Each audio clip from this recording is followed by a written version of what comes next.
บื้อหน่อยแน่นในบื้อคนบุหูซื้อดอกเออน้อยแน่นในนะคะ ต้นนี้พี่น้องจ๋ากิบผักหวานวันนี้มันเสาร์กิบผักหวานไปให้ร้านขาย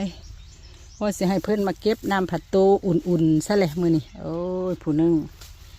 เลยให้เพื่อนเป็นอยู่เล่นของเล่นอยู่ในห้องเป็นเพื่อนกันอ้ายกะ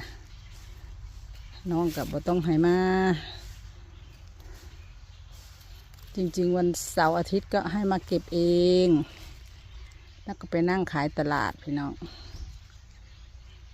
น้อยแน่นในเด้อต้นนี้